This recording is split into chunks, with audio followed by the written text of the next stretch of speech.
Welcome to the Litany of Catholic Martyrs for September 3rd. In a secular world filled with those who turn their backs on the one sent by the Creator, we take time today to honor those men, women, and children who joyfully offered themselves as a living sacrifice to Holy Mother Church. As we go about our daily chores, let us bring to mind those martyred men, women, and children with the words of Father John Hardon from the Society of Jesus. Never in the history of the papacy has any bishop of Rome written at greater length about martyrdom than Pope St. John Paul II. His encyclical, The Gospel of Life, devotes 1,000 or more words to the call to martyrdom in our age. He reminds us that the revelation from the Old Testament to the New, and from the time of Christ to the present day, is the history of martyrdom as a witness to the truth. He named Susanna, who refused to consent to lechery, and was ready to die to preserve her chastity.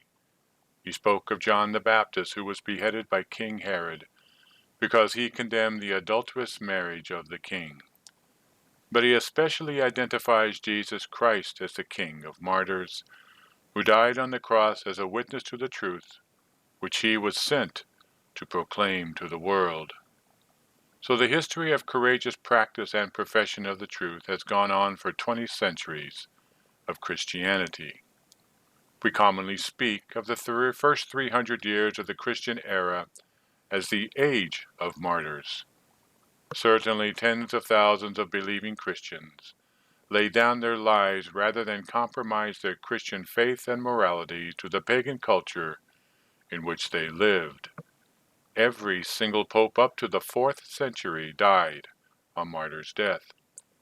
So, far from crushing Christianity or destroying the church founded by Christ, martyrdom actually contributed to the growth of a Christian civilization.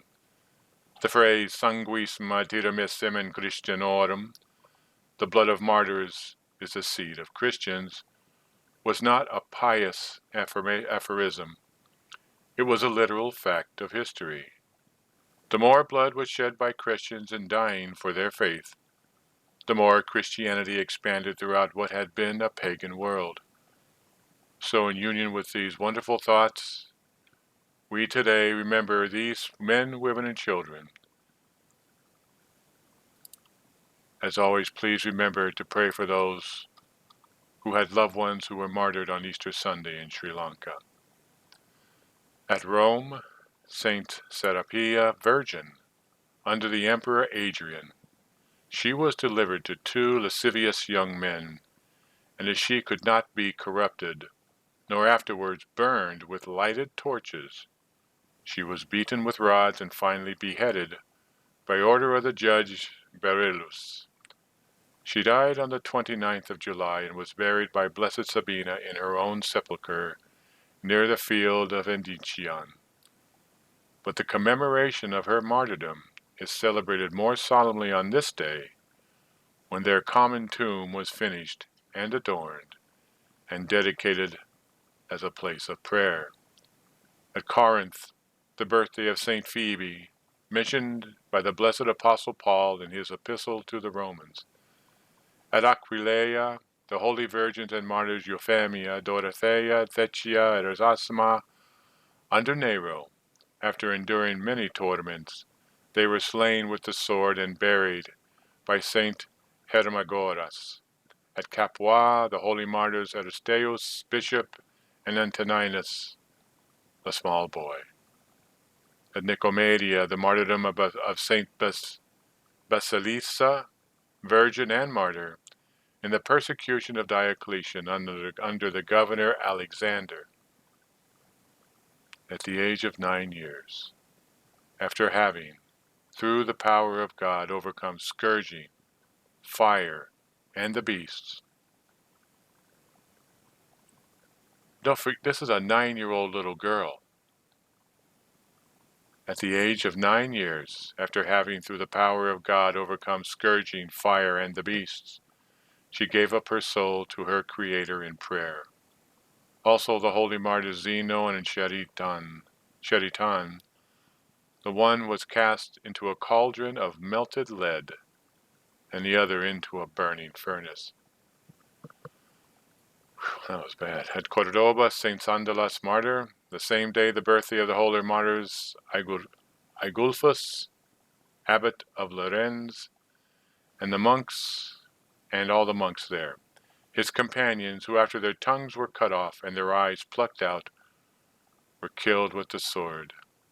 At Toul, in France, St. Mansuetus, bishop and confessor. At Milan, the demise of St. Oxanus, bishop. On the same day, St. Simeon the Stylites, the younger. And finally at Rome, the rising to the sovereign pontificate of St. Gregory the Great, an incomparable man who, being forced to take the burden upon himself, sent forth from the most exalted throne brighter rays of sanctity upon the world.